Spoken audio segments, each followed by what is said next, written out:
We're live. We're live on Facebook we're Live. Running, yes. We're live on Facebook Live. Hi, everybody on Facebook Live. I'm Tara Marie. This is my podcast, Tara Marie Live. You know, every other week we do the pre-record of my podcast coming to you from the Hangar Studios with my beautiful producer, Chad. Hello. Chad, say hi. Hello. Chad's out in the control room. And what we do is we do the pre-record of my podcast right here in the studio. We stream it on Facebook Live so you get to watch it. And then next week, the podcast actually drops. So if you enjoy this show, which I think you will, you're going to want to get the podcast. So subscribe to Tara Marie Live after the show. You'll get the podcast next week. This is my beautiful guest. This is Tracy Piper.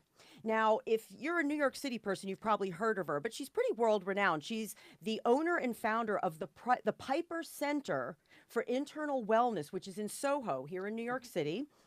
She came out with a great book. It's called The Piper Protocol, The Insider Secret to Weight Loss and Internal Fitness. So today's podcast is all about this book.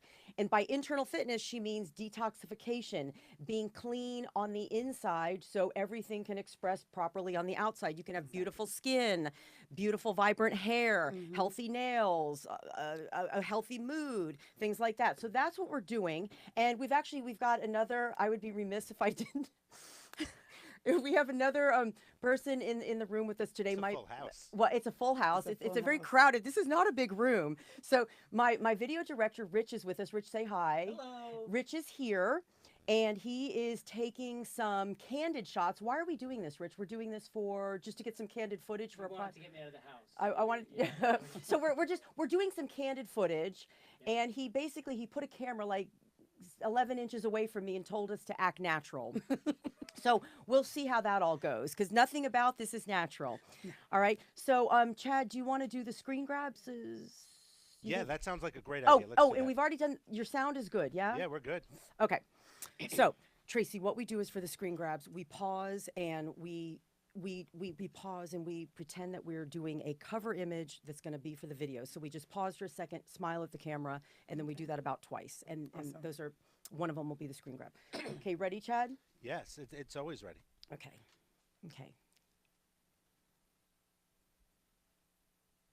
You want to do one more? Okay, let's do one more. Did we look good, Chad? We did. I'm going to get even tighter on you. Oh, thank you. Okay.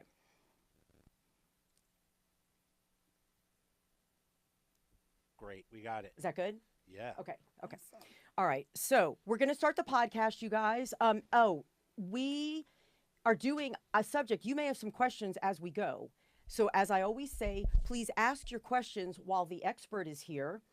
You guys do tend to put comments in the comment section after the show is over, and then you expect me to answer them. While Tracy's here, Tracy's the expert. So if you have a comment or a question, put it in the comment section, and Chad, you'll keep an eye on it. You'll let us know? Yep. Okay. So should we start, Chad? Yeah, I think we're all up and running. I got Facebook over here. I'm monitoring along with it. Okay. So anyone that does jump on the chat, I'll be able to see it. Oh, good. Thank you. And I believe we're ready. The clock has been reset. Ladies and Rich in the booth, have a great show. Richie. Richard. Richie D. Richie. Okay. And I'll count you in. Ready? Okay, boo-boo. 5, 4, 3, 2. Hey, well, hello and welcome to Tara Marie Live. Thank you so much for joining me. I am Tara Marie Segundo, your host, and I'm a fitness expert, a personal trainer, and a motivational strategist. And we're coming to you right here from the Hangar Studios in New York City with my wonderful producer out there, Chad. Tara Marie Live is a podcast about mental, emotional, physical, social, and spiritual health. And with each show, I want to bring you information that can positively impact your life in some way. Now today, as usual, we're doing a Facebook Live simulcast as we pre-record my podcast. So we welcome all of our friends out in Facebook land.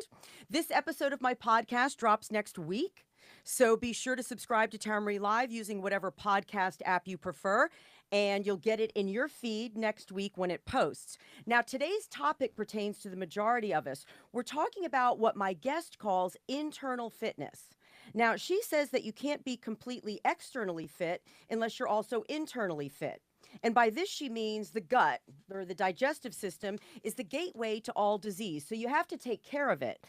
Many of us discount the gravity of the choices that we make every day with what we eat and what we drink. But the truth is, 70% of people in the United States alone suffer with diseases of the digestive system.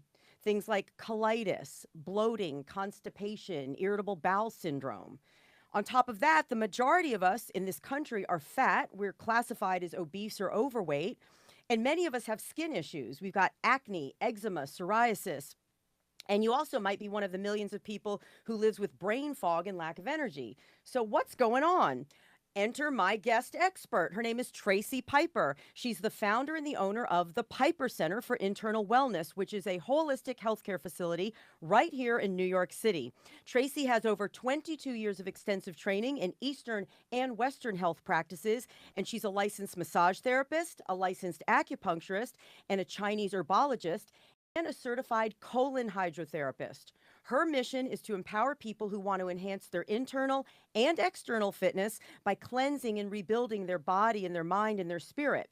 Her new book, The Piper Protocol, The Insider's Secret to Weight Loss and Internal Fitness, is jam-packed with all of her wisdom for achieving optimal health and boundless energy. And no joke, you guys, this is as thick as a phone book, and I read the whole thing. It's a really great book. So welcome, Tracy. Thank you for having me. And I know for sure you read the book because Look, I can see with the Yeah. yeah. look, you could tell I read I it. was so proud. Oh, yeah, I read the book. And it's got pictures of Tracy. Where are these pictures?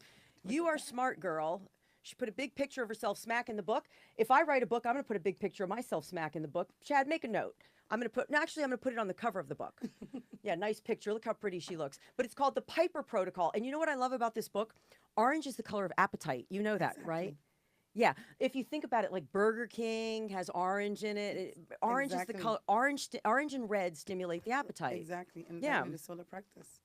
So I'm thrilled to have you. I found you through, I met your PR person by through another client. Okay. She had referred someone else, and she said, I've got this client you want to meet, may want to meet. Her book just dropped. A book just came out at the end of 2017, correct? Right at the end.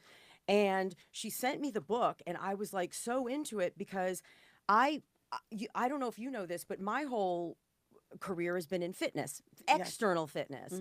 And so we're like the perfect marriage. I know when Yeah. you told me, I was like, I really want to do this. Right, because everything I've ever done, I'm almost 53 years old.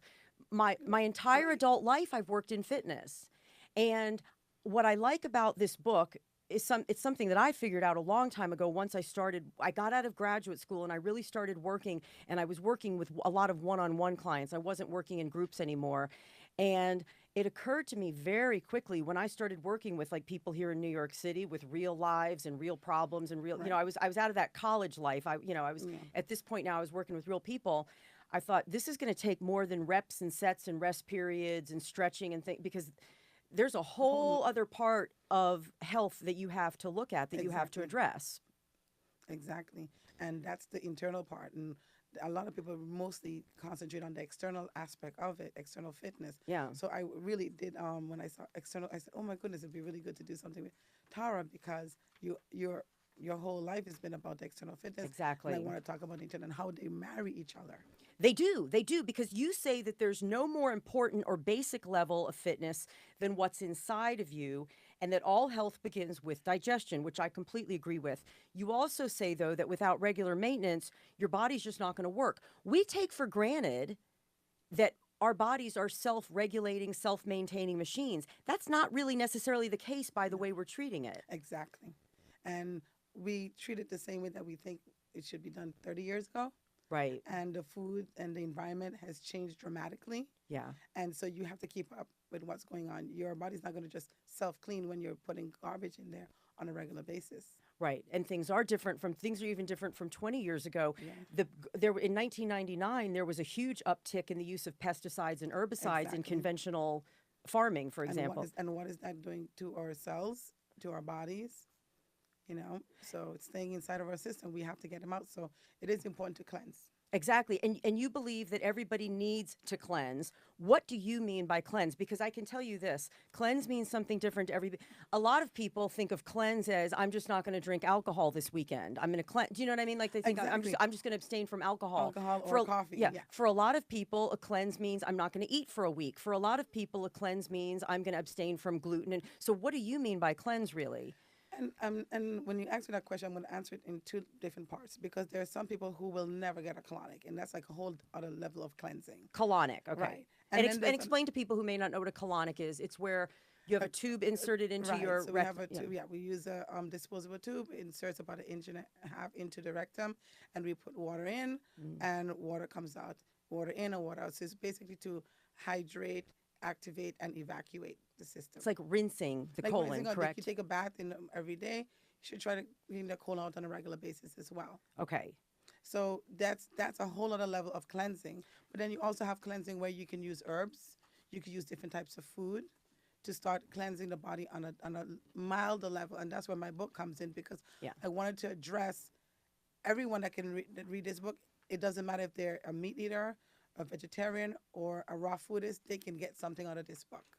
Yes. Well, because of the way you structure it, they can start anywhere. There are different points of beginning. Exactly. Yeah. But by cleanse, okay, so again, you're a colon hydrotherapist, and some people you acknowledge are never going to get a colonic. Right. But a cleanse, by your definition, always would include, in some way, more evacuation More of waste evacuation, material from the body. including increasing water intake because we're super dehydrated, and increasing fiber Okay. in our diet. on a Again, to regular- evacuate the bowels. Exactly. Get things moving. Okay.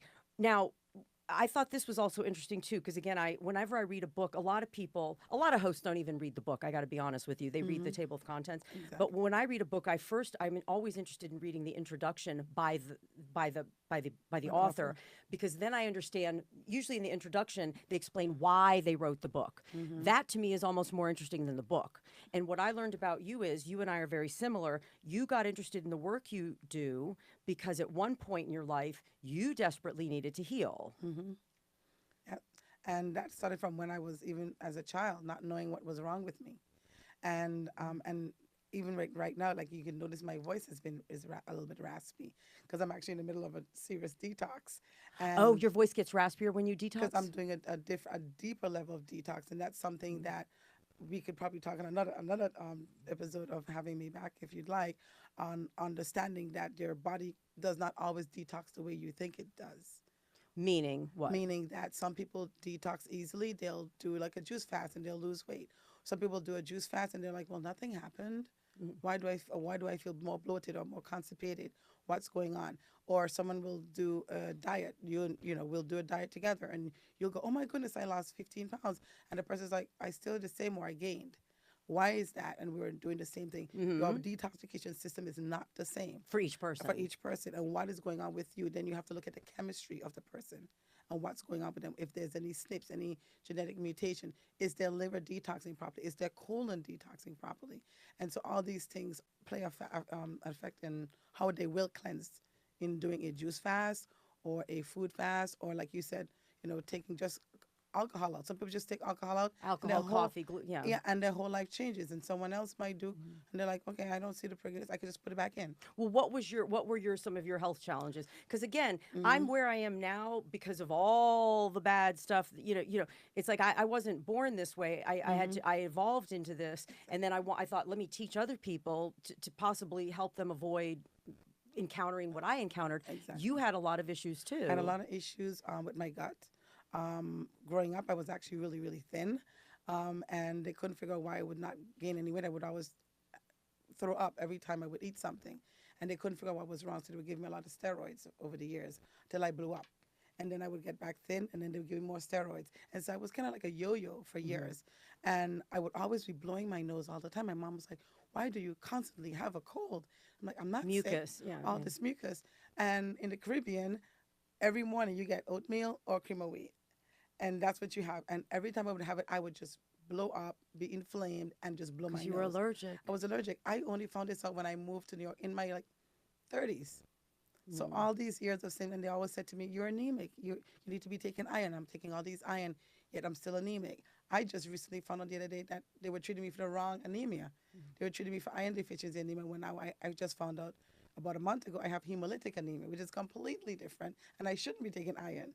So it made me, even with what I wrote in my book, like, wow, I need to add more things in there and for people to really understand what's going on with them. And that's kind of where my retreat comes in. Well, and the hard part is, and the thing about, I've talked to other people about this who have written books. The hard part about writing a book is because for everything you could write, there's always an exception. I've never written a book. I would be terrified to do it because for everything I say, there's a but. But How do you write that in a book? And then the other thing, in a book, the minute you write it and get it published, the next Something month changed. something changes, and then you wish, damn, I wish I could. This Yeah. is not an online blog that you can edit. It's a book. exactly. So yeah, And so I tried my best to keep it as neutral as I could, yeah. based upon all the clients that I see. And I think that's why my Instagram comes in, where I can update things accordingly, even for my own health on what's going on. But most of the things that I have in my book are basically standard things that we should be incorporating into our life Right. for internal fitness. Now, something I thought was interesting in the intro was a big turning point in your life was, and this probably informed your decision to do what you do now. One of your roommate's boyfriend, who was a healthy young man, dies suddenly with no explanation. Yes. His colon burst on him. He was having a stomach ache. They went to the hospital. They said, oh, you're constipated. Send him back home. And the pain got worse, went back. And they just had him sit there and wait because they were like, oh, he's just got to go to the bathroom. And by the time they checked on him, he was purple. He had his colon burst on him, and he became septic. Yeah. Yep. And that was it. And he was 38. And I was like, wait, you can die without going to the bathroom? Like, I just couldn't believe it. So I started looking into how can I clean my colon. And I found out about colon therapy. And being that I was already had my bachelor's in biology and so forth, I knew a lot. And so I would ask questions, and I would go down the line of who I should talk to. And this one lady was answering my questions pretty well. I went in, I saw her, and I said, well, I only need one because I go to the bathroom 3 times a day. And she goes, really? Great. And so when do you go to the bathroom? I said, I'll eat and I'll go. She goes, well, you have a bachelor's? And I said, yes. She goes, so how fast does your carbohydrates digest? And I'm very proud to say, oh, it takes 2 hours and your protein takes 4 hours. And she just kept looking at me. And then I was like, oh, so why am I going to the bathroom less than 30 minutes after I ate? And so I think it's pushing out what's Exactly. before. Yeah. So everything is so full that what's coming down, there's no room. And so you have to go to the bathroom to make room for what you just ate to come down. I was like, oh, you mean I'm FOS? And she's like, you're FOS, full of. Yeah. Which I think, yeah. And the thing is you say, I don't know I don't talk about bowel movements with people, but I think a lot of people, for me, I think the norm is, the norm is if the number of times I eat plus 2, because first thing in the morning I get up and I drink about 25 ounces of Water. room temperature water, and then that, and then for every time I eat, because I figure if you're going to eat, it's got to evacuate, Right. and then again at night. So, but a lot of people don't even go once a day. Some people don't go once a day. Some people don't go once a week. I have people that I see go once a month. And they'll go to the doctor and say, well, should I go more? And they're like, no, that's normal for you. Like, if you're eating every day, you should eat. Your body should take in the nutrients. Yeah. And you should dump out the waste. Yeah. So I would say to my clients, well, why don't you just change the garbage in your kitchen only when you go to the bathroom? They're like, but the bag is full. I said, just only change it then. Are you crazy? What my house is going to smell like? I say, how is your inside smelling? Right. What's going on? And then we inside? wonder That's why the we same have thing. bad skin and bad. Oh, that's you basically pooping through your skin. Yeah. Your body's saying, you're not letting me out here. I need another way. So you're going to send it through the next largest organ, which is your skin. And so everybody's all about vanity. It doesn't matter who we are. We want our skin to look great. It comes out on your face as an acne, a pimple, some sort of rash, Psoriasis, eczema, something. yeah. And then you pay attention. And then you go see the dermatologist or something. Now, what is different about you? Because there are a lot of detoxification specialists. What is different about you? I think with me, being that I see a lot of different people, I think my background in biology, I think my background in herbs, in Chinese medicine, in acupuncture, in iridology, looking at the eyes and seeing what's going on, studying both American and in French about the lymphatic system. And that's something that we don't talk about a lot here in America, the lymphatic system, and how important it is. The lymphatic system being the sewage system. The sewage system, exactly. So I think when someone comes to me, as soon as you walked in, I'm doing what we call face mapping. So I'm already looking at your face to see what's going on and where I need to work at. She's like, don't No, do that. no, I do that. No, can I tell you something? I do that with people too. When I'm standing on the sub, I do that with people. I go, okay, I could get 15 pounds off of her. Yeah. there's no rear delts here, no rear delt development. Oh God, horrible posterior chain. I mean, Right. like I do that. So yeah, I get So, it. and we did that as a massage therapist, like, oh, what muscles out of whack, or and so Yeah. forth. So I do that, and that can help me to assess what's going on with the person before, especially if someone's coming in for chronic and they're not sure, and they're, Oh, meaning you're able to, okay, so meaning like being an iridologist is how you say? iridologist looks Iridologist- into the the eyes, eye but I and- can look yeah. at your skin, at your face, Mhm. and I can know based upon your face what's going on. So Are you a morphologist? Because Dr. LaMonica is a morphologist, correct? Are you a do you read people's faces and say, oh, yes. you're a sanguine and you're a this? and it's more about the mapping of your face and what the body parts Mhm. map out on your face. So your forehead is your small intestine, Mhm. and what's going on with your eyebrows. Like, I already know from you, like, you are a strong liver person. Oh, You yeah, have a that's lot- true. Yeah. You have a lot of, like, fire within you. Yeah. Is that from eyebrows? Eyebrows, exactly. And if your eyebrows go all the way to the end, okay, your That's thyroid's going thyroid, great. yeah. If it gets a little lower, which side? Thyroids, both sides are not the same. So is it your left? Is it your right? What's going on with your cheeks? If you're having discoloration around the mouth, that's your colon. Your cheeks, that's your stomach, and so forth. So many different things can just get me a little started before I even start the intake form. And then the intake form, which is quite extensive in my office, Right. really get into depth on furthermore. And then I ask questions on top of that, because people will put down on the paper what they think you want them to say.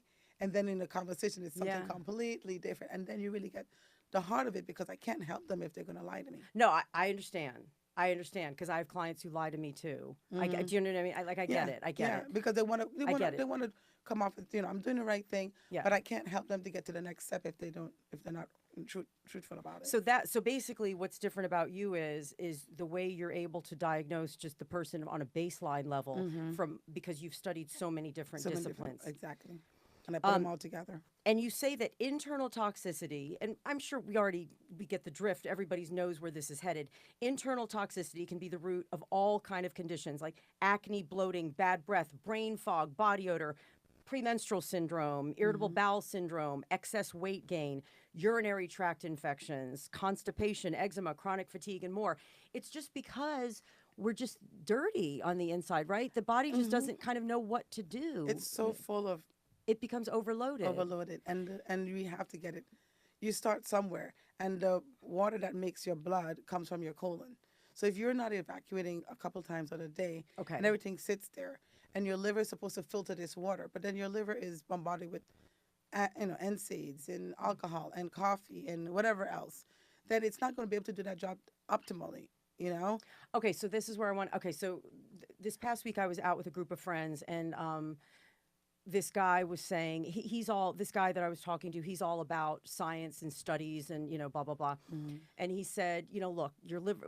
He thinks all this is a bunch of hooey because the liver is supposed to detoxify the body and blah blah blah. And I explained to him, but sometimes it gets too jammed. much. Well, it's just there's too much coming in. And not enough. And going not out. enough going out, and so that Exactly. becomes you get a toxic load. Exactly. And he just thought it was all a bunch of hooey. Explain to people, because most of us act like our bodies have built-in mechanisms for cleaning, which ideally they It does. do. But the built-in mechanism itself is impeded the way most of us are living. Exactly. Explain why. If you're going out to dinner every night and having a fatty meal, you're drinking alcohol, 6 glasses of wine at night, you're having coffee, 3 to 4 cups of coffee a day. Of course, your liver, you're putting in more than you're taking out.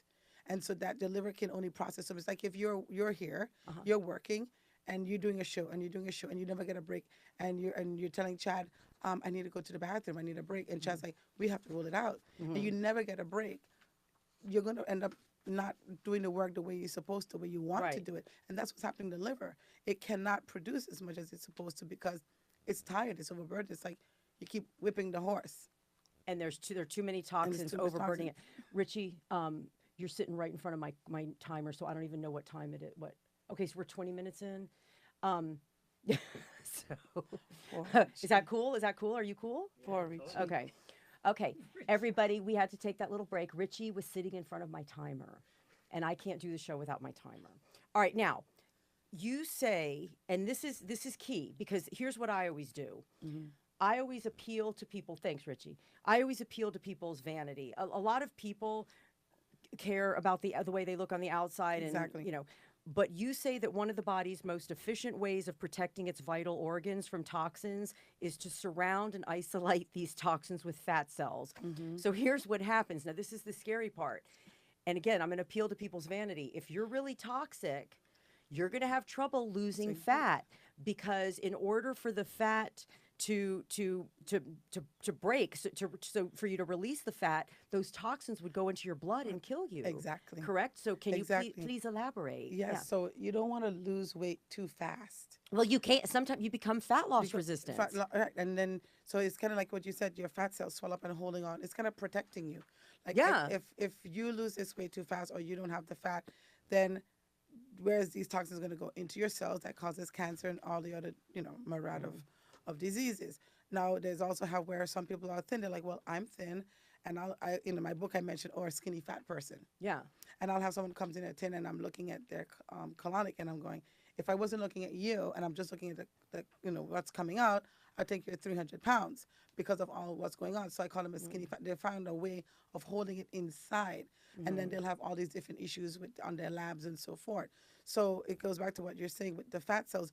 You want to lose weight slowly. You want to detox the body. It's not just about losing weight. And a lot of people get caught up on the weight loss aspect of it. It's about being internally fit. It's about getting the toxins out slowly so that you don't charge your system too fast. But also, people become fat loss resistant because your Yeah. body, this is what I always tell my clients, that your body is always going to bend over backwards to help you.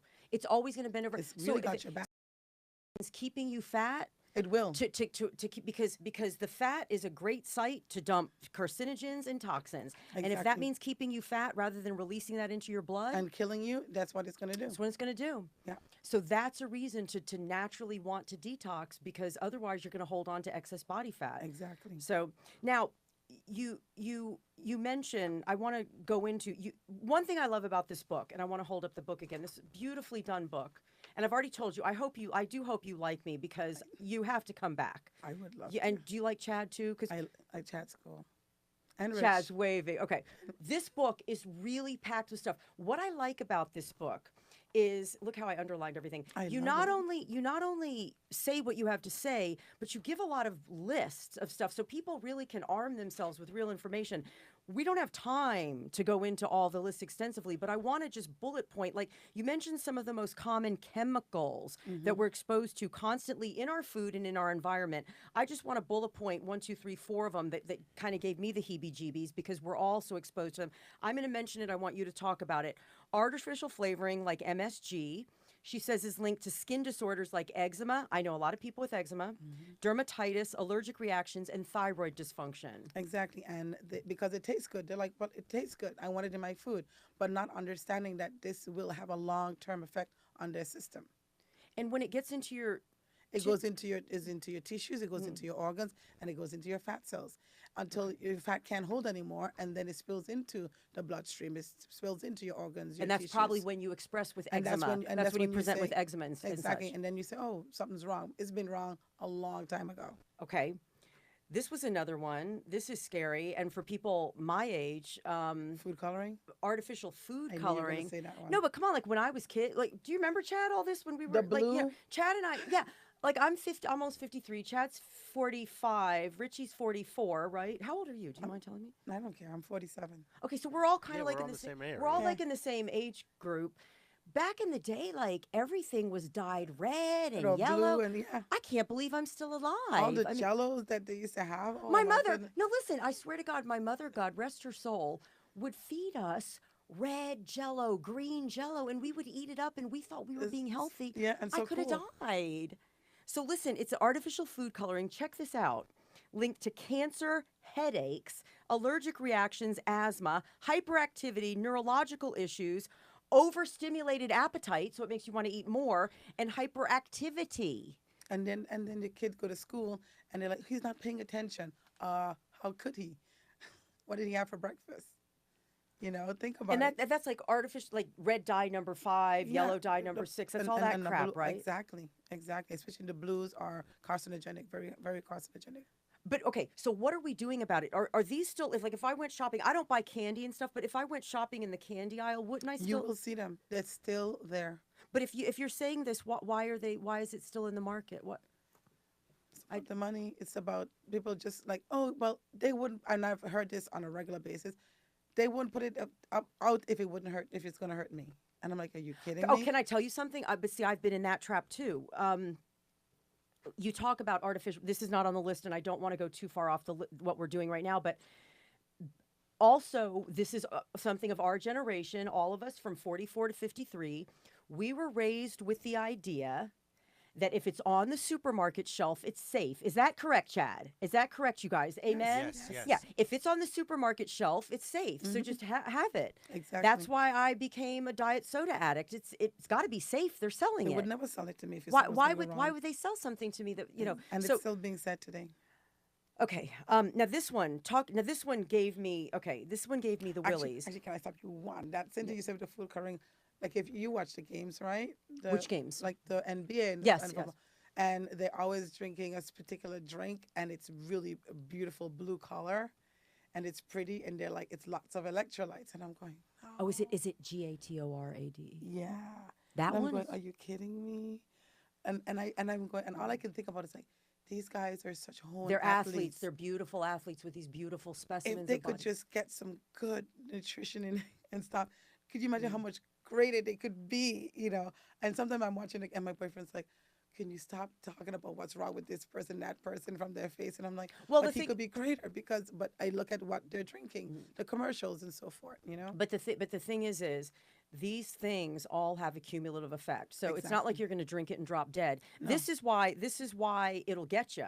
Exactly. This is why it'll get you, because you don't drink it and drop dead. If you drank it and dropped dead, people would stop drinking it. Exactly. What happens is it has a cumulative effect, and then when you're in your 50s, all of a sudden you're getting dementia. And you can't figure out why. You're getting early It's onset from 50 dementia. years of Exactly. taking this stuff in. Now, the next one, azodicarbonamide. Check this out. This is a bleaching agent and chemical that is linked to cancer. It's also used to make yoga mats and sneakers, and it's in our food. Why? Why? I would love to know. I mean, think about when your yoga mat. Why is it in your food? Why does it have to? Oh, we want it to be a beautiful white color. We want the flour to look beautiful and clean. I'm like, but it's chemical. Or even think on your yoga mat, and people are down there doing downward dog, and they're breathing in all that chemicals, and I'm just like, but it's in our food. We're eating all. So these again, things. this list is these lists are all in the It's books. all So in you the books. Okay, now this one was for personal reasons. Brominated vegetable oil, also called BVO, is a flame retardant that's been approved for food use, but it's been banned in Europe and Japan. It's an endocrine inhibitor, so a hormone inhibitor that's been linked to hypothyroidism, low thyroid, heart, liver, kidney, and testicular damage, and increased cholesterol and triglyceride levels. You know what? That's in everything. Can I tell you something? You know what this is? You know, when I used to drink diet soda, I was a diet soda addict. I specifically loved orange diet soda. It's the it's the brominated vegetable oil that makes it orange. Yes. It's beautiful color, and you're just like, oh my goodness, like my book. I was drinking flame retardant. Yeah. So you're putting that on your insides. You're pouring that down your esophagus. It's bathing the tissues, the mucous membranes of your esophagus. It's going into your stomach. And that's feeding every cell, every organ, and in your body, and every tissue in your body. It's going into your blood, which is feeding your brain, everything. How can it not over time cause a problem? That's disgusting. Did you ever drink soda in your life? No, never. When I was growing up in the Caribbean, my parents only allowed us to have soda on a Friday night. That was it. Where are you from in the Caribbean? That's St. beautiful. Thomas, the Virgin Oh, Islands. that's so pretty. And I thought my mom was very vain because she would not allow us to have anything to eat, to drink on the table while we're eating. I'm like, she would crochet and make these beautiful. I was like, oh, she's only care about her, you know, her crochet thing. But now that I grew up and I'm teaching this, and I start laughing, I go, oh my goodness, I don't eat and drink at the same time. Because you teach that in the book. Don't eat and drink at the same time. Would...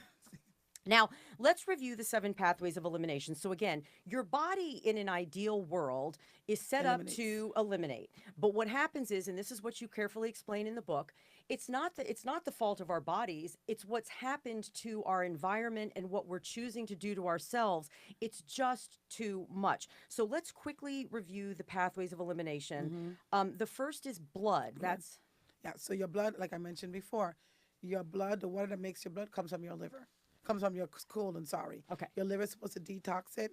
That clean water is supposed to go through every cell, every organ as your blood. But if your liver is not doing a good job, now that blood is dirty.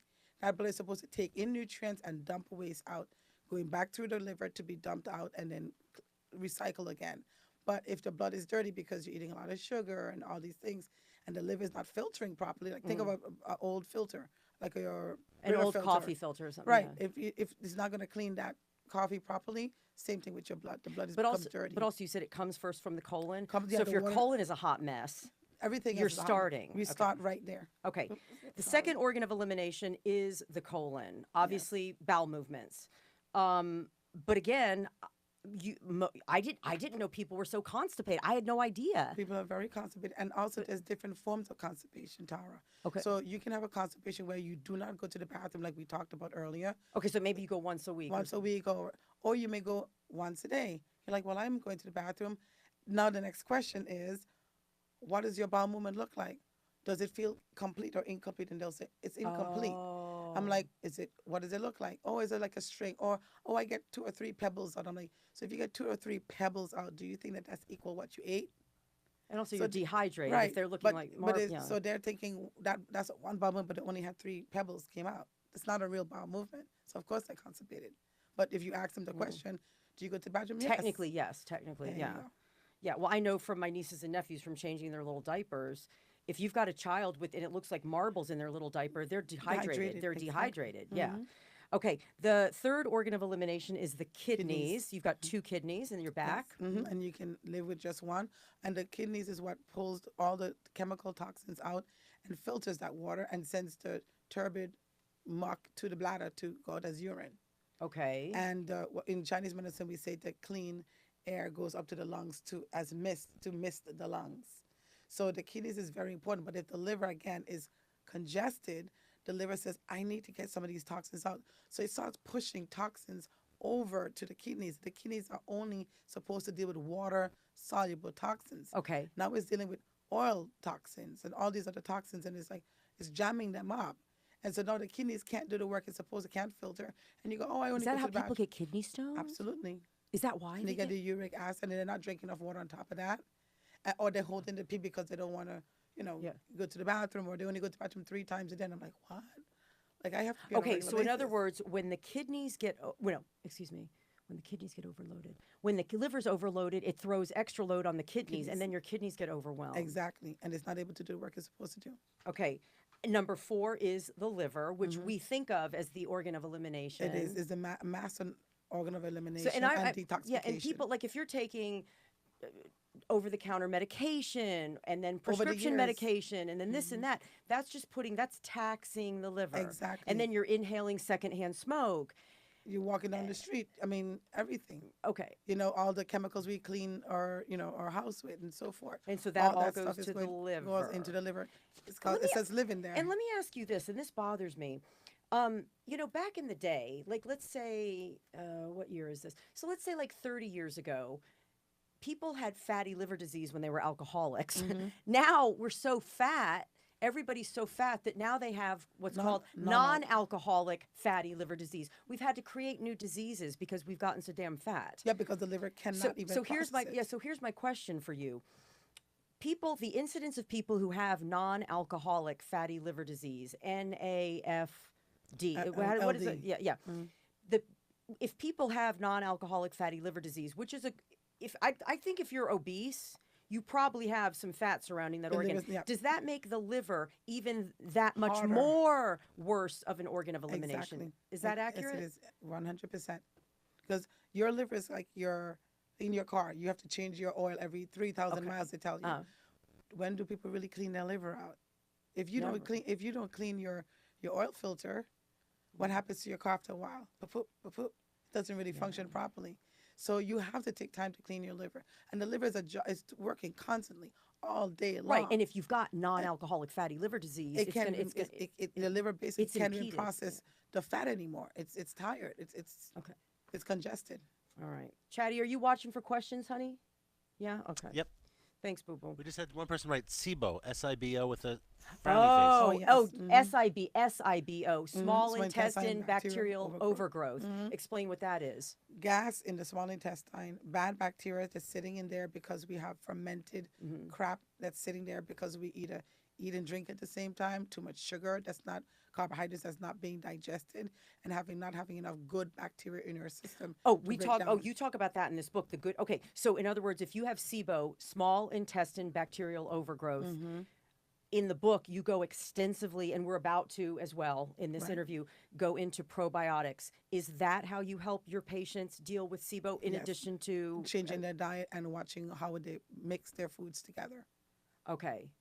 Yeah. Yeah, see, it's like it's really sad to me. It makes me very sad that I look at life, I look around me, and most of the problems that we have in this country, at least in the United States, as regards health, we created. And that makes me sad because that's money that we could have put toward health, but instead we're putting it toward fixing diseases that we never had to get. That makes me sad. It's very sad. Okay, the other organ of elimination, this would be number 5, is the lungs. Mm-hmm. I don't think people think of that as an organ of elimination. Oh, it is because when most of us, I don't know if this ever happens to you, where you'll sit down and you're like, oh, I'm not breathing. You hold your breath. Or we do shallow breathing, or especially when we're outside. We don't want to breathe in the exhaust from cars. So we do Right. shallow breathing. Deep breathing itself is a way of the lungs getting rid of toxins. If you're smoking, the cilia in the lungs are supposed to move all that gook up. Hmm. But the smoking, the nicotine actually paralyzes those The cilia. cilia. And by And it cilia, sits they there. mean little hairs. Little like the hairs, they little- just go, they're doing like that to Mhm. move all the mucus up. And they just get paralyzed. They don't die, they just go down. When you stop smoking, they start waking back up and all this mucus comes out.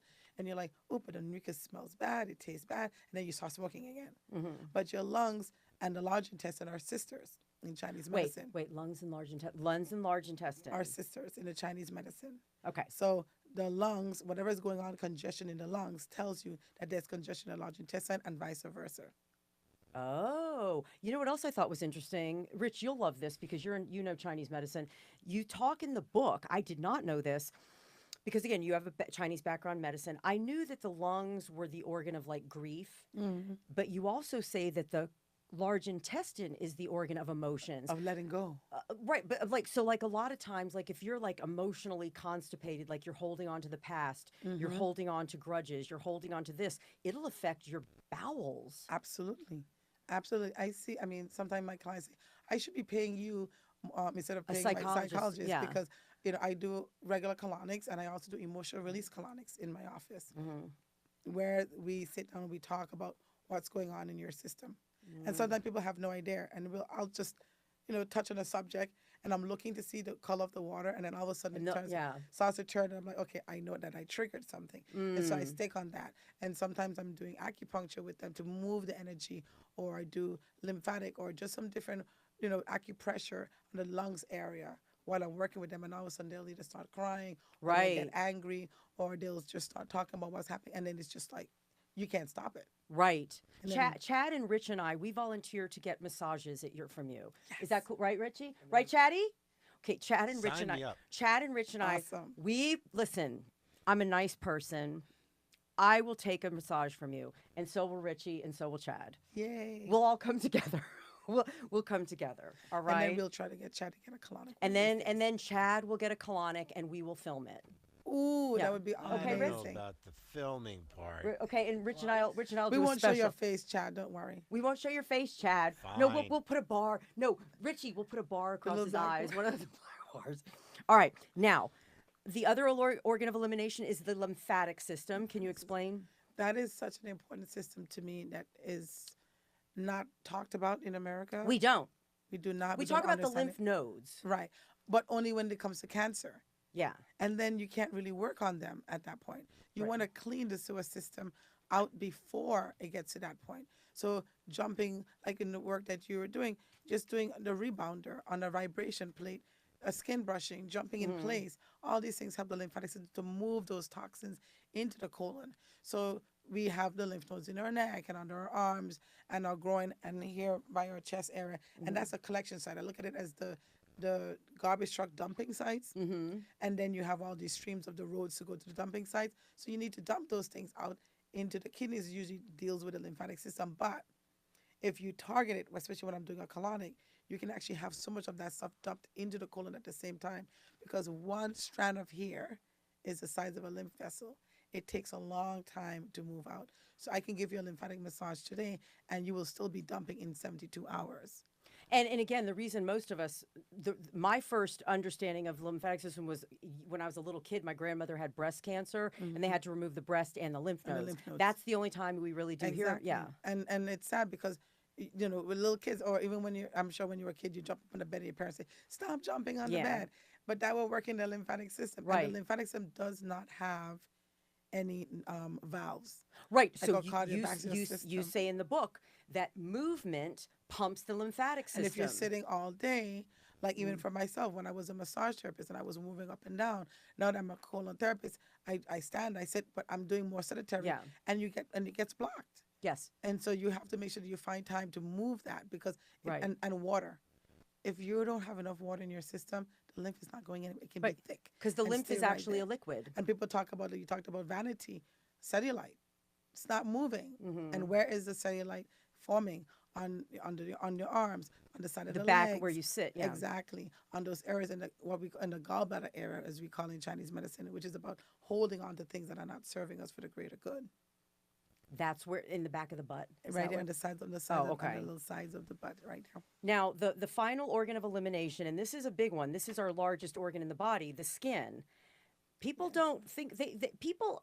Please emphasize this, because people forget that transdermal application of certain medications. Thank you, When you have Tara. okay, so when you go to the doctor and they give you like a cream and it's gonna be absorbed transdermally, that means through your skin, which means you have to remember everything you put on your skin absorbs into your body, Exactly. but also everything wants to come out through the skin. So please, Exactly, because the pores, this is how you eat through your skin. yeah.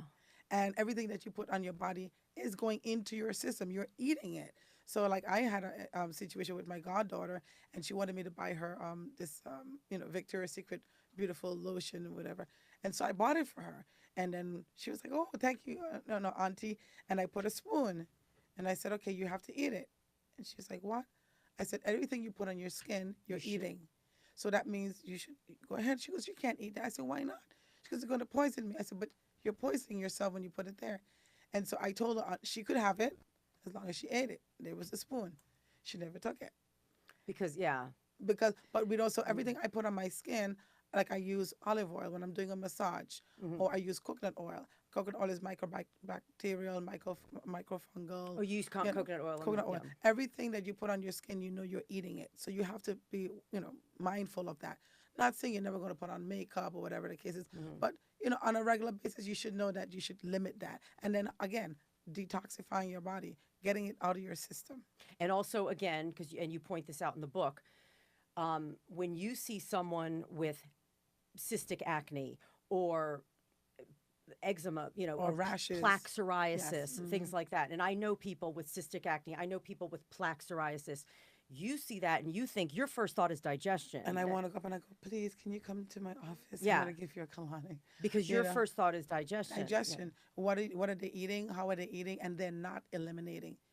It's not just what you put into your body, but what do you take out of your body? And sometimes we just worry about putting into our body. We say, "Well, I eat organic," or I'm a vegan.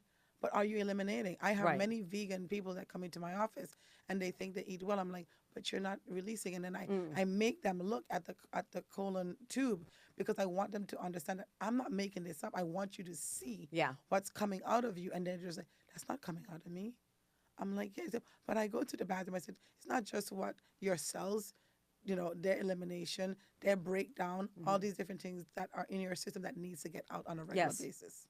Now, let's talk about the gut microbiome. This is a good segue because I can tell you this. So I went through most of my life up until 18, 15 years ago. I was messed up in my priority system. I wanted to look good on the outside, but I just didn't really care. As long as I kept my calories in check, I didn't, I was putting junk in my body. I went through a period of my life where I had very bad skin. And it was because from the way I was eating, I was screwing up. I didn't know it then, but I know it now. I was screwing up my gut flora. Right. So you talk in the book about our gut microbiome in the context of healthy digestion. So and you go into great detail. Beautiful job with this book. And I read a lot of books, and I wouldn't say that. Chad, do I ever compliment people if I don't mean it? Never. Never. I never. If like this is a good book. I read a lot of Thank you. books. You go into a good explanation, explain what the gut microbiome is, explain that to them, and also explain the importance in the context of healthy digestion. Because again, this all rolls into the same subject. It's all the same thing. I would start with the microbiome from the moment you are born, Okay. from conception. If your mom is not taking probiotics in her diet, that is going to limit your immune system. The microbiome is your immune system. If you have a vaginal birth, when the baby comes out, the baby opens its mouth, it swallows the bacteria in the mother's vagina, and that initiates its immune system. If you are a C-section, that reduces the microbiome because you did not go through that process. Okay. And then if the mother does not breastfeed, then you reduce that chance again because you get more of that from the colostrum from the breast. From the breast milk, yeah. So again, so then in formulas and so forth, you want to add in those microbiomes into the system. There are certain microbiomes like lactobacillus. But also, I longum. want to say this so people understand the gut microbiome. But by gut, you mean everything in the digestive This- system. the large It's intestine. the combined Combined. gut flora. It's the combined bacteria, And we are the more good and the bacteria, bad. yeah, and yeah. we are more bacteria than we are human cells. And a Yeah, lot of we- people do yeah, not understand that. yeah. We have more. We have like 400, 500 different cells on our skin right now that we have of human. That we're humans. We're basically more bacteria. So your microbiome has to be flourishing in there. That's what makes your immune system. That's what makes your B vitamins. That's what makes your vitamin K in order for you to absorb calcium in your system and for clotting. So it's very, very important, and it helps with your digestion. It also helps with you. If your B vitamins are low, you have no energy. And again, this is all from the balance of good and bad, bacteria. And you want to make sure you have, and some people would say this is a question someone probably would, call in about and say, well, if you do a colonic, aren't you going to lose some good too? Absolutely. But I mean, I don't know if you watched this movie called 300. No, I didn't. It was one of the best movies ever. But you're having 300 great soldiers and you have 10 million bad soldiers. It doesn't matter how great those 300 were, nobody can beat against 10. So what they did is they sacrificed one to go to get more enforcement. And that's what I think of a colonic when we lose some good with the bad, is that you're going to lose some good with the bad, but you're getting so much bad out. And when after the colonic, we inoculate you with more good bacteria. So now your good bacteria have a fighting chance. It cannot fight when it's sitting in old feces and sugar and all these things. It kills it and it ferments. Well, and again, we're talking good gut bacteria versus bad gut bacteria. Like Candida. And the way we tend to eat, and I've eaten this way myself, so no judgment, we tend to eat in such a way that allows the bad to flourish and the good can't do their job. Now, some of the things that good gut bacteria do help digestion, especially the digestion of carbohydrates. Also butyric, for ketos, for butyric acid, which helps with your vitamins, your B vitamins. So, you need your vitamins in your system, but you also need the probiotics to make those vitamins in your system. It helps digestion move along. If you've got a balance of good and bad bacteria, it keeps you from being either constipated or have diarrhea. So sometimes people come in and like a kid, I work with some kids, and the parents will say, well, she hasn't gone to the bathroom. I say, oh, just give her some probiotics.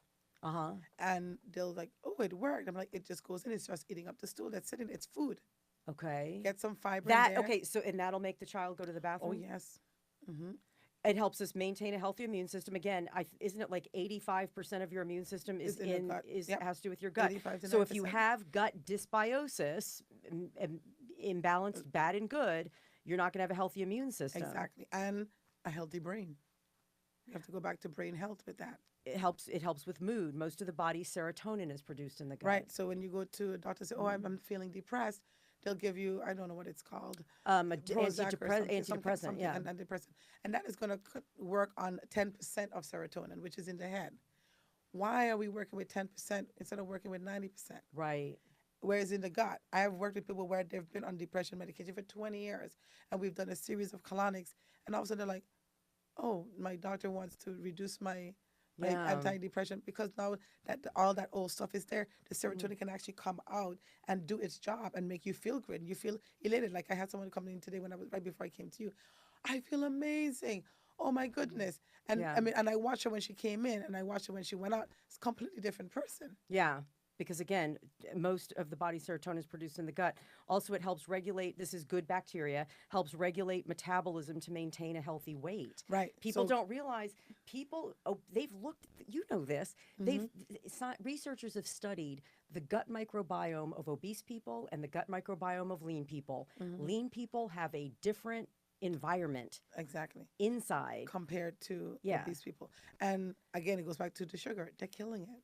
You're feeding again, like you mentioned, the bad bacteria, so that you're just like beating up the poor good one. They're like, help me, please. So you have to, and the question people was, well, which is a good bacteria should I take? And it's so many out there right now. And what I do is I do one month and I switch to another one the next one because I want to get a different balance. And another way you can do is actually get it tested. Where you can get a comprehensive stool analysis, and they can actually go in and see which ones you're lacking, and then give you those to build Oh, up so your in other words, system. you can do a stool sample and they can analyze it and they can Yes. tell you which probiotics you're missing. Exactly, and then you can be inoculated with those. You can start taking those specific based upon your chemistry, not what. Where do I'm you get a telling you sample? to Where take. do you get something like that done? I've You never heard can of go that. to integrative doctor here in New York City. There are many expert doctors. So, because everybody listening isn't from New York City. Okay, That's what so you can go to an integrative doctor, functional medicine doctor. okay. So if What's you it could, called? What's it called? A stool analysis? comprehensive stool analysis. Comprehensive stool analysis. Okay, so let's talk about some ways that we can support healthy gut bacteria because this is all in the book. This is part of the first part of the book leads people up to being ready to do the 4 week because it's a 4 week detox. Right, but you notice I haven't even gone to the detox yet. Oh, we're about to get No, to but it. I Yeah. mean in the book it's just kind of prime you with the Well, because information. you have to explain to people because otherwise they don't understand why Like, you're why am I- doing. why am I Yeah, doing this? Why is she making me? So ways to support healthy gut bacteria. You say reduce consumption of sugar, sweets, and other simple carbohydrates. Right, because they're going to feed the bad bacteria. And even you even warn watch out for sugary fruits like grapes and bananas. Again, people say, "Oh, well, I'm eating my fruits. Fruits are good." I'm like, "Sugar is sugar is sugar. That's what I tell people. It is sugar. Yeah. At the end of the day, it's still sugar." That's what I tell people. Your body just registers the sugar. Exactly. You say eat fermented foods and drinks like kefir, sauerkraut, and kimchi. Right. Notice I didn't put any yogurt there. I don't know if you did in the book. I didn't. No. I didn't write everything. No, so Yeah, I don't eat milk so products. yeah, Yeah. no dairy, no yogurt because first of all, most of the yogurt that's there, all the bacteria is dead. And again, it's in a perfect environment to feed the bad bacteria, not the good bacteria, and all the sugar. So I'm not Within a the big- regular conventional yogurt. Yep. But kefir is like You a can like do liquid kefir. yogurt, correct? Yep, and you could do a coconut yogurt yourself. You can do an almond yogurt yourself. I mean, I make coconut yogurt myself at home. But fermented foods. When you buy sauerkraut, though, I just want people to know Sugar. you don't. Too much salt. You want to buy the kind of sauerkraut that has to be refrigerated after it's opened. Exactly. It doesn't have vinegar in it. The kind of sauerkraut we're talking about doesn't have vinegar. Exactly, or a lot of salt. Cor- Some of them have a lot of salt in them. I forgot what brand I get, but yeah, it's not like where regular sauerkraut is. Right, mhm. It's, okay. You also say eat living foods like raw veggies, fruits, and sprouted gluten-free Sprouts. grains. Yes. So living food. Exactly. Sprouts are very important. Even with your nuts, sprout your nuts. How do you do that? Soak so them? you soak them. Some people will just, well, I eat nuts all day, and I'm like, I'm seeing your nuts go by, or they're very gaseous, and I'm like, you have, in order for you to get the nutrients from the nuts, you have to soak them to activate them for them to come alive. How do you what like so what So do you hard do, on nuts? soak a batch? What do Yeah, you do? so I would just do like a handful of, almonds. Let's do raw almonds, Raw raw almonds. organic almonds. And put them in a bowl with some water. I shove them in the fridge. I go to sleep. I wake up in the morning. I strain that. Okay. I rinse it again. I strain it about 3 times. Okay. And then you could either leave them like that, or you could just take off the skin. And if that's you'd blanching them, correct? Like. No, not even blanching Oh. them. That's just soaking them, and that's called sprouting. Okay. And then Do, that's can it. you do that If with you any nut? blanch- Can you do that with any nuts? Like Yes, you 'cause- can. If a softer nut like cashews or macadamia, you don't have to do it that long. Okay. Or And so walnuts. you just soak. Okay. So the ones with almost like skins, like Brazil nuts, things Mhm. like Th- that. Those take longer. Pistachios, those take longer. What's the minimum amount of time you'd want to soak them? 2-3 hours for a softer nut. Overnight for a harder nut like almonds. Okay. 6 hours. because I do eat a lot of raw organic nuts. Yeah. You say, and I agree with this 100%, avoid antibiotics except when necessary for serious infection. We're an antibiotic crazed culture. Yes. One of my friends, a performer, he just had like a cold. It was just a virus or something. He was like, if I don't get rid of this, I'm going to get antibiotics. You don't treat a virus with antibiotics. You're not No, doing you yourself don't. any favors. Exactly. It's not doing anything. I know it's so hard. Like this one, someone said, she goes, "Oh, you should take some antibiotics." I go, For what? what? And they're like, "Well, you sound a little congested." I go, that's my body taking the mucus, trying to get all the crap out. So I'm not stopping it. All I'm gonna do is feed it with lots and lots of fluids. And I took silver biotics, like a What's colloidal, silver? Oh, colloidal silver. Yeah. And so I was doing like this morning. I said, "Oh my goodness, I'm going on Tara's show," and my voice was completely gone. Yeah, you This sent up morning. Brenda Vaccaro, right? Right. She sounds like a Brenda. It's my sexy voice, exactly. Molly. No, could you imagine if I get hoarse, I'll sound like a dude. But I did the silver biotics every hour. I did a bone broth, Yeah. and by the time I got here, I was like, okay, I can actually speak now. When the last time I took antibiotics was in 2013. I got bitten by a Lyme tick. Big story, but I almost got Lyme disease. So I did have to take 3 weeks of antibiotics. That was worth it though, because you don't want Lyme disease. Right. So that was a nightmare. But for other little things, if I'll do olive leaf extract or colloidal silver, as you Right. said, both that have antibiotic properties, things Exactly. like that. Oregano and stuff. You also say, this was a good one I want people to hear. Avoid antibacterial washes and soaps because they strengthen the bad bacteria and reduce your body's ability to fight them. We get so into this clean. Like your world. skin's supposed to have bacteria all It over has it, right? bacteria in it, yes. And then we strip everything, and then we want to know, oh well, this kid got this, and this kid have that, because Right. you strip all the good bacteria off your system. Now, when the bad bacteria take over in the gut, that's when disease sets in. How could Yeast. somebody listening? So somebody's listening, thinking, "Gosh, I wonder how my gut microbiome is." If someone has an overproduction of the bad bacteria, what would be their first clue? Bloating, gas, sometimes a rash. Indigestion. Indigestion. But most people always like, oh, I feel bloated, I feel full. Or they'll be like, oh, I'm discoloration of my skin, or acne or something like that. But the most thing and then they'll say, oh, okay, constipation. But it always goes back to bloating. It's like the person who wrote in about the SIBO. And that's a gas. No matter what they take, it just keeps coming back and coming back and coming back. And that's when the gas has gone out of hand. Another thing that you can tell is dandruff. A thick white coat on the tongue. Oh, okay. Athlete's foot, or a discoloration of a toenail, specifically the large toe. The first toe will turn a different color. That's telling you that the bacteria, the candida, went from a single cell The yeast. and now into a filiform, where now it has branches. Or women and gone get through the whole vaginal system. yeast Or vaginal yeast infection. infection, UTIs, all these different things. Okay. Now, you talk in the book, you do have a whole section on probiotics. And one thing that she does, we don't have time to do this. Maybe we could do a whole other show about probiotics, but you list all the different probiotics. Like, it's really an education. If you don't know much, you'll get an education. But you list all the different probiotics. Right. And what they do. And what they do. And we've already talked about how if people really want to know which ones they are deficient in, they can do a comprehensive stool analysis. But do you have what's the main thing you want people to know about probiotics? Do you have a main? It makes it so much easier. Lactobacillus, which is what everybody hear about, lactobacillus, and bifido. So all the lactose will go to the large, basically the little colon, the little intestine. So just think L, lacto. Oh, everything that starts with lacto goes to the small intestine. And B, bifido, big intestine. Okay, so like bifidobacteria, But things all like that. feed the large intestine, Okay. the colon, and then all the lactose will feed the little colon. So that's another way of just remembering, oh, if I see something with only L's in there, oh, well, where is something for my large intestine? Okay, so anything that starts with lactobacillus acidophilus, Right. okay, that feeds the Lactobacillus. small Intestine. Yeah, intestine. L, little. Okay, and B, big, large. Exactly. Okay, and for you recommend, obviously, people take probiotics every day, or Yes. And you can either do, like you mentioned, the fermented foods, or take a supplement. I take a supplement in the morning, and I take one at night. Hey, we have a question. Yeah, baby. This is coming from Tammy Todd, who writes, is it normal to bloat after having a veggie smoothie? A smoothie. That is a very good question, actually. And you shouldn't, but most people will take a smoothie and they will just down it. You're actually supposed I know what you're going to to say. chew, You're supposed, even though it's a liquid, it's digestion begins in the mouth, and she's digest just it. And that's carbs. And carbs, the amylase begins in your mouth, digestion of the mouth. carbs. So at my retreat, people get up, they're like, gonna sit here and really chew this liquid, Tracy. And I go, yeah. And you'd be surprised how much emotions comes out. So if you're bloated, it's like and sometimes people put way too many things in their smoothie. Sometimes I tell people, they say, oh, I had a smoothie. I said, no, I want you to tell me what's in my smoothie. They'll always say, oh, I had a smoothie. And then I'm like, okay, that's like, you might as well have gone to McDonald's.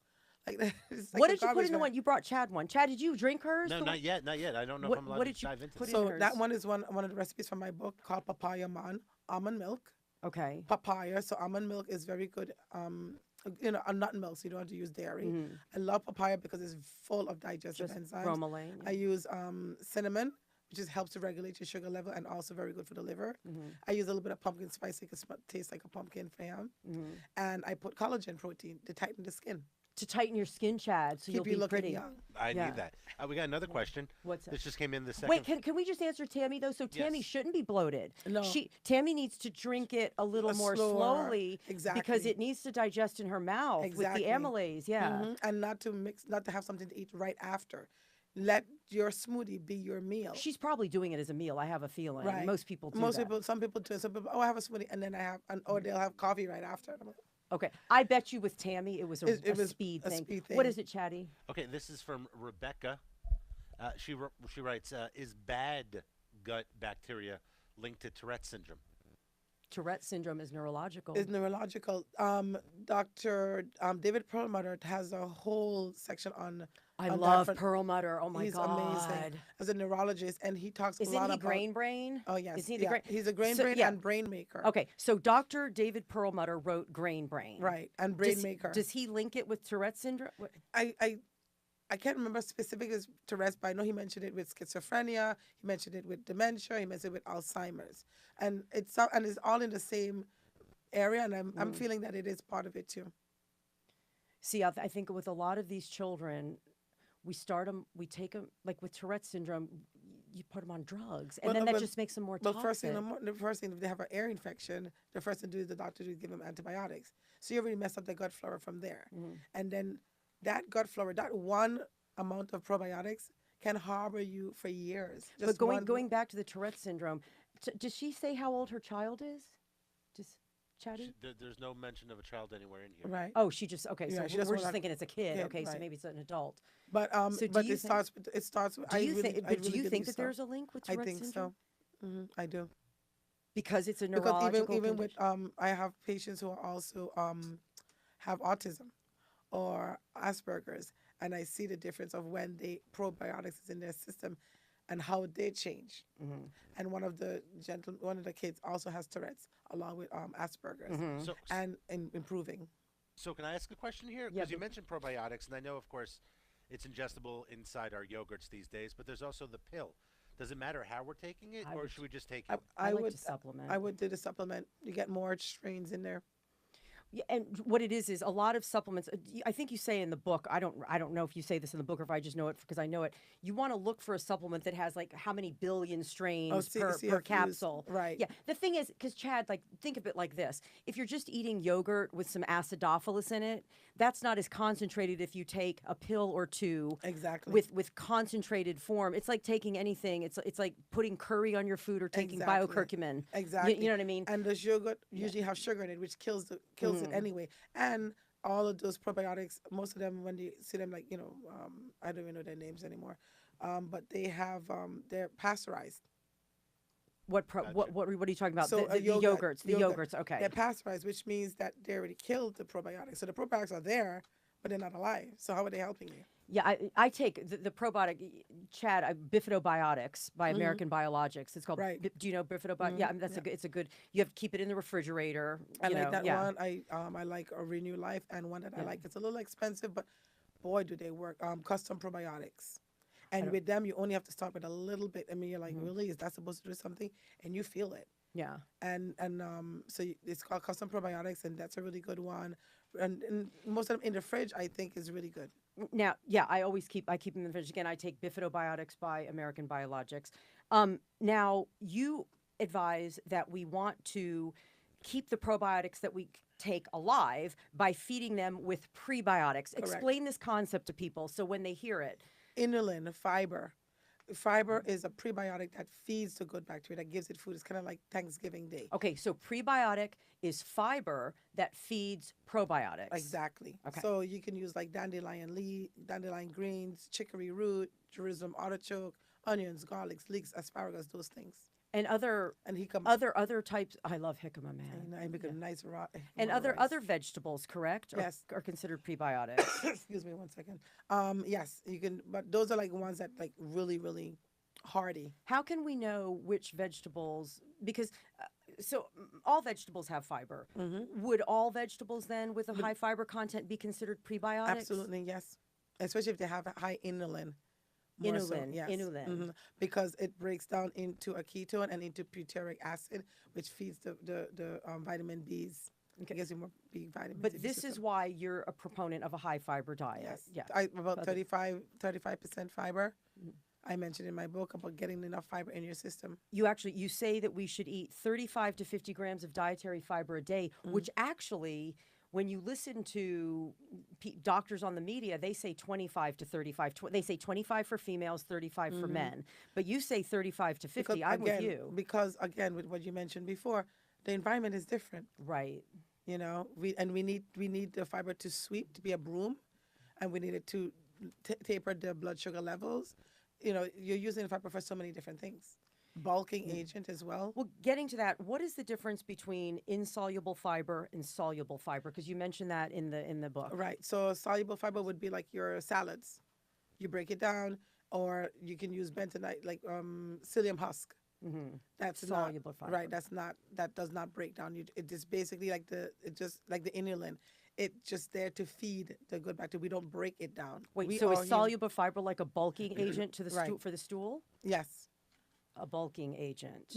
And and so like the inulin, like the dandelion, it does not break down. It's not really for you. It's for you to feed your good bacteria in your system. And what is insoluble fiber? That's like the psyllium husk. They have like coconut fiber now, all these different things that you can use. What's the difference? So like if soluble fiber is like a bulking agent, soluble fiber is one like your salad that you're actually digesting it. So insoluble. Soluble. You digest soluble fiber. And insoluble fiber, it's where you're not digesting it. Okay, so the way you can remember it is insoluble fiber is indigestible. You can't digest there you it. Go. There you okay, go. So it acts almost like as a gel. It was more like a broom to sweep. Insoluble? Yes. What are examples of foods that would have insoluble fiber? Because see, that's we use a lot of people talk about psyllium husk. Psyllium husks for insoluble fiber. And what about soluble fiber? Lettuce.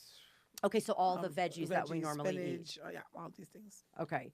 And obviously, you say that a sluggish colon, and when you say colon, you mean large intestine, Correct. can lead to disease. And we already talked about this, that you said that in Chinese medicine, the large intestine is an important center for emotion. So if you're having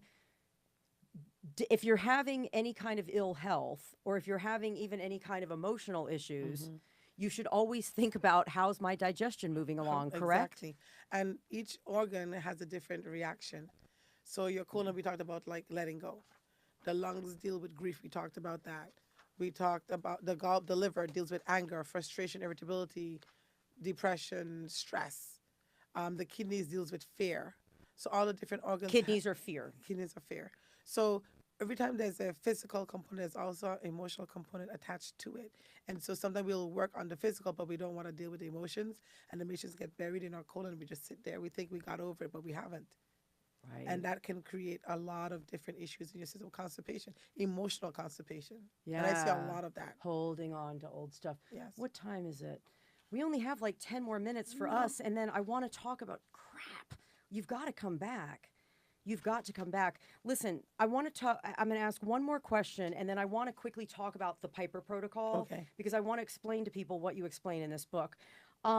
You're an advocate, as am I, of drinking a lot of water. And obviously your body needs water on every level to function optimally. You can't run, I mean, you could go for 40 days without eating. After 3 days without water, you're done. Exactly. Your I mean, brain alone, like, just sitting at a desk uses 2 liters of water a day. We're made up of 70% water. We Yeah. need water in our and the system. brain is made of water. Exactly. Now, you explain that some water is wet and some water It's is dry. dry, Mhm. and we have to drink wet water to sufficiently hydrate our bodies. Please explain that. So sometimes people will say to me they drank water and They're they still just drink thirsty. it. They're so thirsty. Right. They drink, they pee, they drink, they pee. They say, but I'm Tracy, I'm drinking a lot of water. Why is that? You don't have enough minerals into the water to pull the water into the cells. So the water goes into the body, goes around the cell and back out. We want the water to go Okay, so into it the goes body, into the body, around the cell, and back out. It never So you just- permeates. It never permeates the cell. So we want to have enough minerals in our system to pull that water into our cells so that it will clean out the cells of the debris, and then you go to the bathroom and pee. And that time you won't go to the bathroom as often.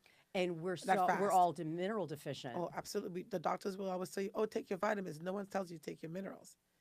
Vitamins cannot be activated without minerals. So if you're mineral deficient, Your thyroid is you're a not mess. using the water. You're not using the water. But when you say some water's wet and some water's dry, is it a property of the water itself? It becomes more acidic, so it's not able to. So if a dry water is more of an acidic water, so it's not, it just goes in and out, and a wet water is more alkaline, is able to be absorbed into the cells. Okay, and you talk about ways you can, Rich, we were talking about this when we first got her, the alkaline water. Yes, You can buy, do you have in your house one of those alkaline water I have, machines? Do you I have that? Yes, I do, and I also have. Sometimes I'm at work. I'm like, I don't have that, so I have alkaline drops. Or you can use for people who are in a place like, well, I don't have the money to buy Can you just alkaline. squeeze a little lemon? Squeeze some lemon in there. You know? Okay, like, so how much lemon? Like just a little bit? Like a, Yeah, you like could a, do like a half, or like for your size, I would say half a lemon into how much water? into like a 8 ounce, like a cup of water. Because I drink a gallon of water a day. That's That's a lot of beautiful. lemons. That's a lot of lemons. Well, also, you don't have to drink it all the same time. Like every single cup of water you drink has lemon in it, but you want to get it, and your body's going to start absorbing your minerals. I take concentrated minerals, so I take about 80 drops of minerals a day into my body. So and now my cells are like, they're taking the water in. But there was a time where I couldn't have sit here and do this interview with you because Because you'd be peeing. I'd be peeing. Now, one last thing, and then we got to get to the Piper protocol. And unfortunately, I'm missing on so many. There's just we're gonna have to have you back. How much water do you recommend we drink daily? Half your body weight. Because I drink my But- body weight in Right. ounces. But if someone's going from like someone told me the other day, she's only drinking a half a cup of water, and 6 to 8 energy drinks. I can't go and tell her go drink half a body weight. So you baby steps. You have to crawl before you walk. So you maybe she'll start with 2 cups, and then she'll get to 3 cups, and then you slowly, so you don't get waterlogged. You can't just go from like 1 cup of water and then do, okay, I'm going to drink 2 liters like that. And people guzzle their water down. You sip the water, you let it get into your system. There is a gentleman. Well, I chug it in the morning. I'm thirsty in the morning. Yeah, in the morning I do like 16 ounces of water. Yeah. With some But lemon in it. I tell people an ounce per pound of body weight, and that may sound extreme, but like I'm 128 pounds, But and that's the right a amount. gallon is 128 ounces. Yes. Yep. It's a gallon. And you're a So- tiny person, so imagine. I'm not that tiny, and the thing is I move around a lot. And you know? and you're exercising, and so your Yeah. body's going to use more and more water. Right. And if I don't drink the water, I don't feel well. So like let's just quickly get to the Piper protocol. I'm so sorry we have to miss all this stuff but we'll get back to you. We'll have you back. So the Piper protocol is 4 weeks. So it's 4 weeks Right. and you're real flexible. You say you could start on week 2 or you could do week 1 and 2 and stay there because it depends. If you're a vegetarian or if you are a meat eater, it depends. Exactly. But week 1, it was funny when I read week 1. Week 1 is kind of how I live all the time. Is that bad? Is that weird? It's just vegetables and a lot of protein. Right. But it's 50% protein. So it's a lot of protein. We don't need that much I don't eat that protein. much. I eat a lot of Right. vegetables, but I also eat a lot of fat. I'm thinking you're more week 2, but you don't realize it. Because week 1 was basically for people who are coming off of like McDonald's, fast food. Oh dear God. And okay. they're like, okay, I don't want to eat that anymore, but I'm not going to do your 20% meat. I mean, come on, Tracy. So I said, okay, let's start with like 50%. Okay. 50%.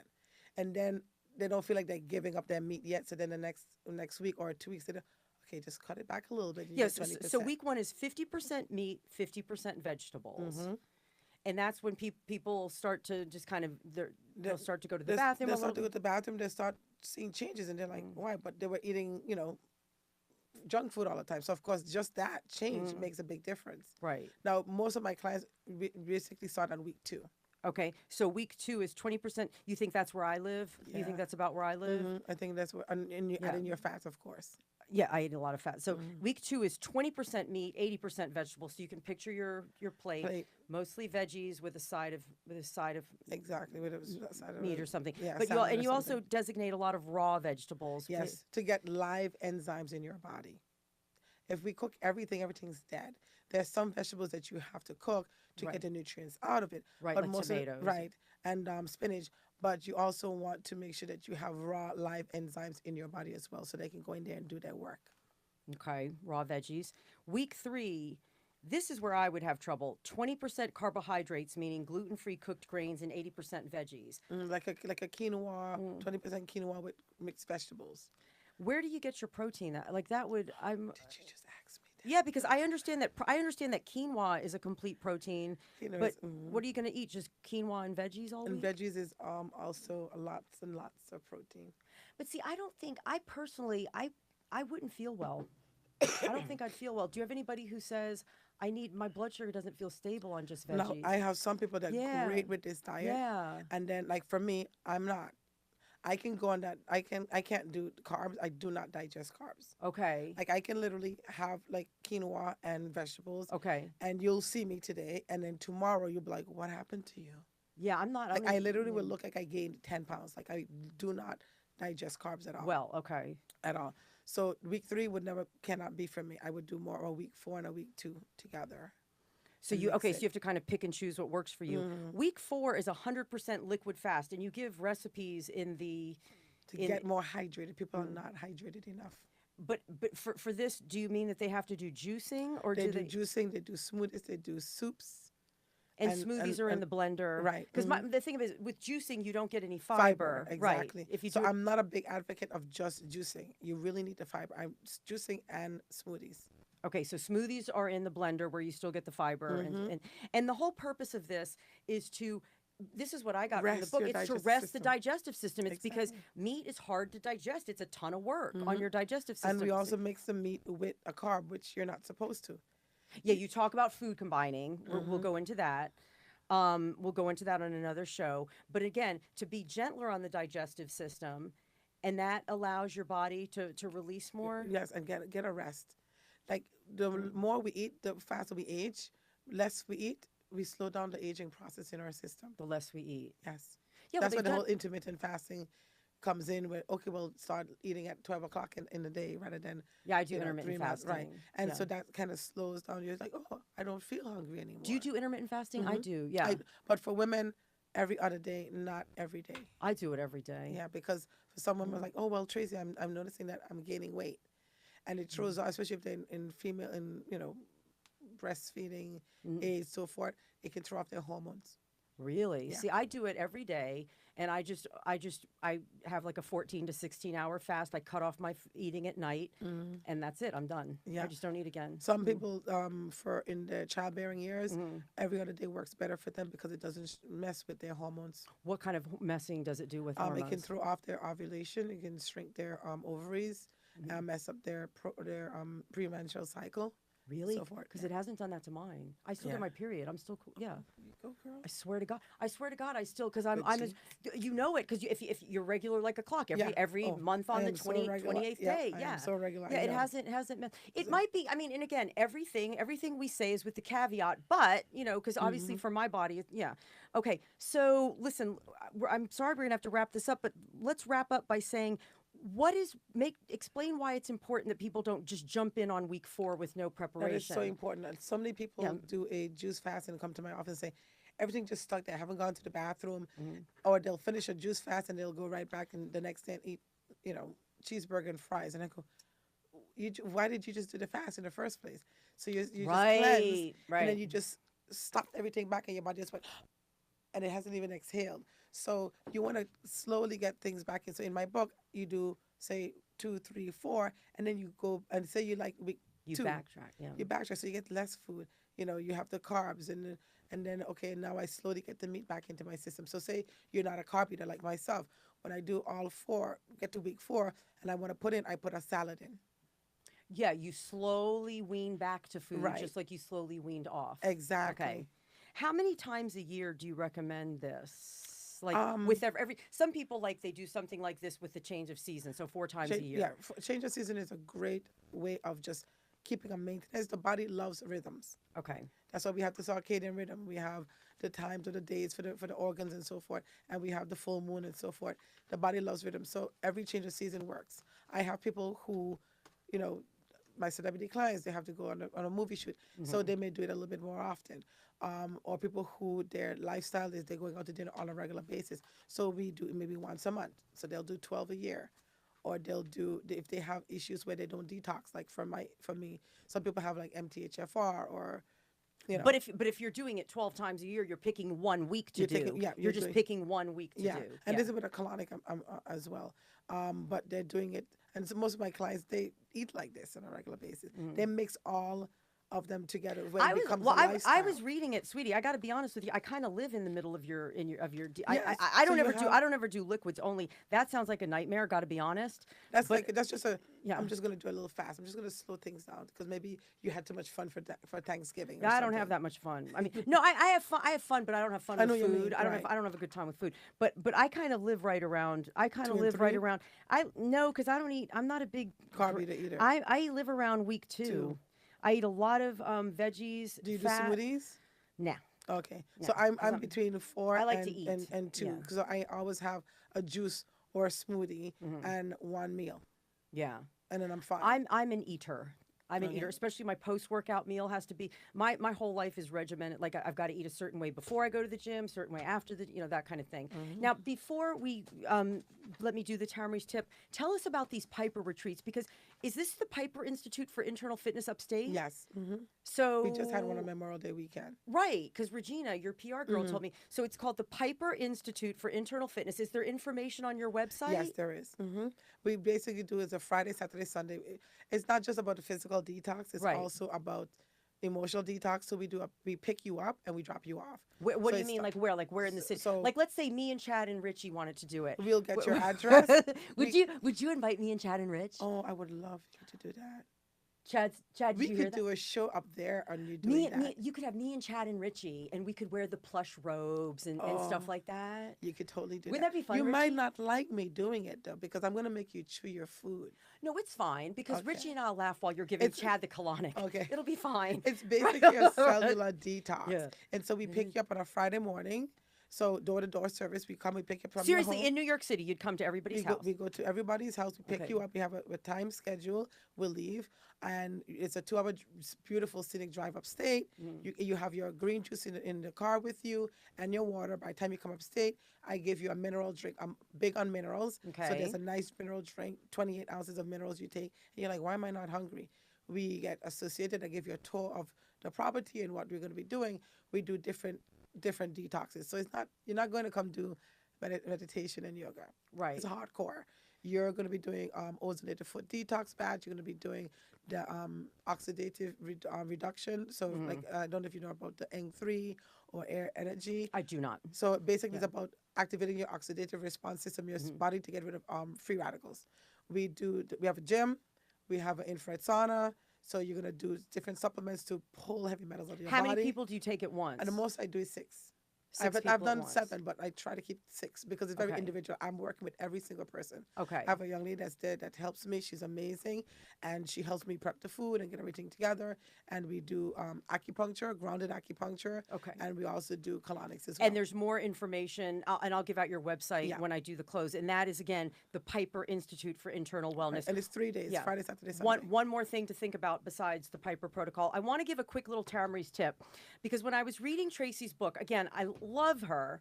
Love this book. We're a good little team because we're kind of like we do Inside, opposite things. outside. Well, we do opposite things, But but, for the same it's thing. exactly it's all for the same thing. So, and this is I wanted to clear up a misconception. And Tracy, as I say this, think if you've ever heard people say this because I know you're going to say yes. And Chad, think about this. And Richie, think about this, because I hear people say this because my whole adult life I've worked in fitness. It's all I've ever done aside from radio. Right. And one quick little stint as a flight attendant. That's another show. It was a whole other show. But there's the misconception that I want to clear up is that people believe that being physically fit means that they're healthy. Yes. Nah, that's not the case. If you're physically fit, it's a component of health. Right. But when you're physically fit, if you're like, people look at me and they go, "Oh, you're so healthy." They don't know what's going on. I could have a brain tumor growing on the side of my head. Like, you don't know what's going on with somebody. Being physically fit does not mean that you're healthy. Physical fitness is determined by three components. It's determined by cardiovascular fitness, which is aerobic fitness, biking, hiking, walking, running. That's aerobic fitness, cardiovascular fitness. It's determined by strength, meaning the strength of all of your muscles, all of your skeletal muscles, and it's determined by flexibility, which is the range of motion at all of your joints. So if you have those three components locked down, you're technically physically fit. You can have all of those three things and be physically fit, but be very diseased. The most physically fit woman that I've ever known, and know to this day, goes to my gym. And I'm not going to say her name because I'm going to say something private about her, but she's a Nike athlete. She's an internationally renowned fitness instructor. If I said her name, you'd probably know her name. She is literally the most physically fit person I've ever known, I've ever seen. She's 5 years younger than I am. Last year, she had to have one of her breasts removed because she had a mammogram and it was riddled with cancer. So the poor woman, she had to go through a mastectomy. Then she had to go through chemotherapy. Then she had to go through radiation. Then she had to go through breast reconstruction. And being fit did not save her. Being physically fit did not save her from that ordeal. And a lot of you women listening to me have been through that ordeal, and you know what it is. And it's not something you want to go through. Being physically fit is not a ticket to health. Who else am I thinking of? Oh, Patrick Swayze. Patrick Swayze, the actor who was in, Rich, what was the name? Dirty Dancing. Dirty Dancing. Physically fit stallion. Died of pancreatic cancer. And you know what? He smoked up until the day he died. So being physically fit did not save him from that ordeal. And dying young of a horrible, did you know? I didn't know he smoked. Oh, God, yes. Swayze? Patrick Swayze, when he had, did you know that, Chatty? When Patrick Swayze had pancreatic cancer and the doctors were like, "Come on, Patrick, let's put down the cigarettes." He was like, "No, I want to enjoy my life." You knew that, right, Chad? Horrible. I interviewed, when I was on Sirius XM, I interviewed a lovely man whose beautiful 29-year-old wife, 29-year-old, vibrant, physically fit, died of a massive brain tumor. Malignant brain cancer killed her. 29 years old, physically fit. You can't outrun cancer. You can't outrun disease. You can't be fit enough to not have these horrible things happen to you. So what I want you to do is think about what we talked about today, because it's very relevant. And what I want you to do is think about where there are toxins in your life. Think about it. The air you breathe. You cannot control the air outside of your home, but you can control the air inside your home. I have an air filter that purifies my air. You can control what you put in your mouth, what you eat, and what you drink. Because every time you take a bite or every time you take a sip, you're pushing yourself toward health or you're pushing yourself toward disease. Think about the personal care products you use, all the things you put on your skin, your lotion, your soap, your deodorant, ladies, your cosmetics. Think about those things, because everything you put in your body, on your body, it goes into your system. Everything you inhale through your nose. Get rid of toxic people. No kidding. I believe that toxic people are as bad as secondhand smoke. Toxic people in toxic relationships will kill you. Drop them like bad habits. I'm not kidding. Consider what's going on inside your body as much as you do what's on the outside. And finally, you're going to be on the road to real optimal health and wellness. And again, get this book. That is my Tara Marie's tip. Did you like that, Richie? Loved it. Did you love it? Now I'm going to say goodbye. Where's my goodbye? I want to make sure, give credit where credit is due. That's all for today. Thank you so much for tuning in. I do hope that you got a lot of valuable information. Where is my other thing? Oh, if you're hearing this episode as a podcast and you want to watch the show to see everything happening, but you missed it on Facebook Live, go to youtube.com/Tamary Live. Look for the video entitled The Piper Protocol with guest Tracy Piper. You can also access my YouTube channel on my website, tamary.com. I want to thank this beautiful lady from the Caribbean, Tracy Piper. For more information about her work, please visit the Piper Center, the Piper Center, Piper Center.com. That's where you can get information about the Piper Institute for Internal Wellness with her upstate New York retreats. You can also get her book, The Piper Protocol. It's available for purchase on Amazon.com and Barnes & Noble, both online and in stores.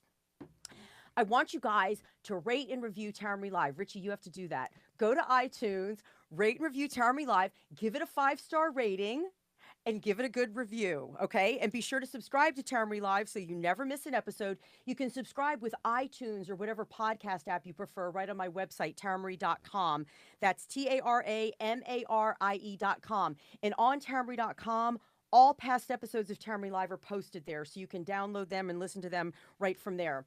When you're on my website, sign up for my mailing list, because I always send out information about when the next Facebook Live event is, who the next guest is going to be, when the next podcast drops, and I also send out Tamary's tips. And find me on social media. Facebook and Instagram is @TamaryLive, and Twitter is @Tamary_live. Make better choices today than you did yesterday, and you will always be moving in the right direction. Thank you to Tracy Piper. God bless you guys, and peace out. We're done. All right. Done. So should we say goodbye to Facebook? Yeah. Hey, guys on Facebook, thank you so much. So we got some other people that just wanted to send you some stuff, but I don't know if it belonged in the podcast. So Karina says thank you for all the info. Always good. And Tammy Todd said can't wait to buy the book. Oh, yeah, this book, you guys. And you guys, this podcast drops next week. So if you want to get the podcast, which is good because then you have it on your phone, you can listen to it 100 times. I'm zooming in on the book right there. Okay, baby. Go to tamary.com and just subscribe to Tamary Live, and then the podcast will just drop in your feed. Okay? So goodbye, everybody. And Tracy, you'll be back. You'll be back, right? Oh, and 100%. yeah, and Bridget also says, Tamary, you are such an amazing person. Oh, Thank you so much for educating and helping so many people. Nice. Isn't that sweet? That's how Yes. Rich feels But it about makes you, me. it makes you really enjoy what you're doing. because Oh, you're I able to love help what so I'm many people. doing. Oh God, Yes. yeah. Thanks, you guys. And again, get the book. So, Chad, are we good? Goodbye? Yeah, I'm going to turn off Facebook Live. Okay, Bye, bye, Facebook. everybody. Love Bye. you.